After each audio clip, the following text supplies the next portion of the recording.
दिलचस्प पौराणिक कथा में आज हम राधा की जन्म की कथा सुनेंगे। देवी राधा भगवान श्री कृष्ण के साथ गोलोक में निवास करती थी। एक बार देवी राधा गोलोक में नहीं थी, तब श्री कृष्ण अपनी एक अन्य पत्नी विरजा के साथ विहार कर रहे थे।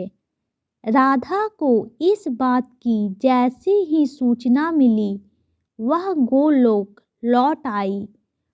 उन्होंने विरजा को श्री कृष्ण के संग विहार करते हुए देखा तो कृष्ण को भला बुरा कहने लगी। राधा को क्रोधित देखकर विरजा नदी बनकर वहाँ से चली गई। कृष्ण को बुरा कहने पर श्री कृष्ण के सेवक और मित्र श्री दामा को क्रोध आ गया और उन्होंने देवी राधा का अपमान कर दिया। इससे देवी राधा और क्रोधित हो गई। उन्होंने श्री दामा को राक्षस कुल में जन्म लेने का श्राप दे दिया। श्री दामा ने भी आवेश में आकर देवी राधा को पृथ्वी पर मनुष्य रूप में जन्म लेने का श्राप दे दिया। इस श्राप के कारण श्री दामा शंखचूड़ नामक असुर बना।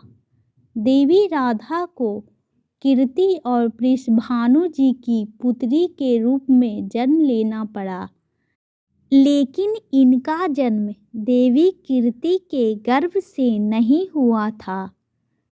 ब्रह्म पुराण में बताया गया है कि श्री दामा और देवी राधा ने जब एक दूसरे को श्राप दे दिया, तब भगवान श्री कृष्ण ने आकर देवी राधा से कहा कि पृथ्वी पर तुम्हें गोकुल में देवी कीर्ति और वृषभानु की पुत्री के रूप में जन्म लेना होगा।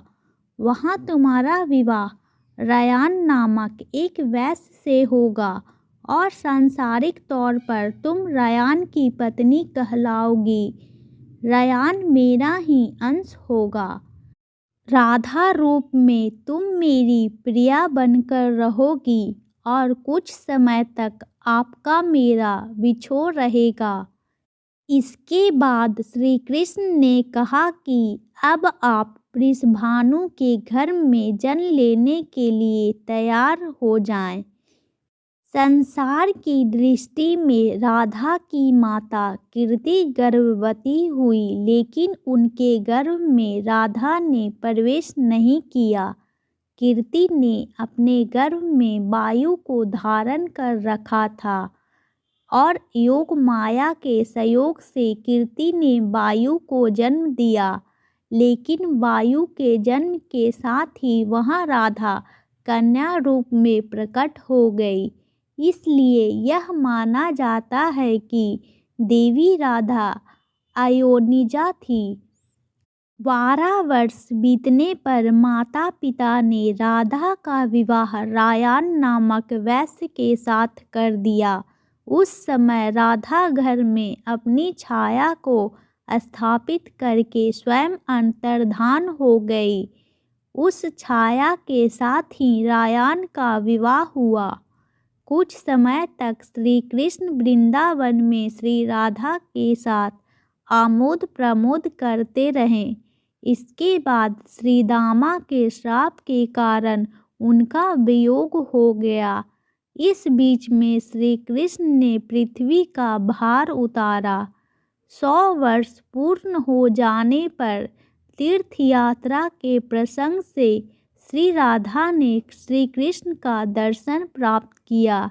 इसके बाद श्री कृष्ण राधा के साथ गोलोक धाम पधारे।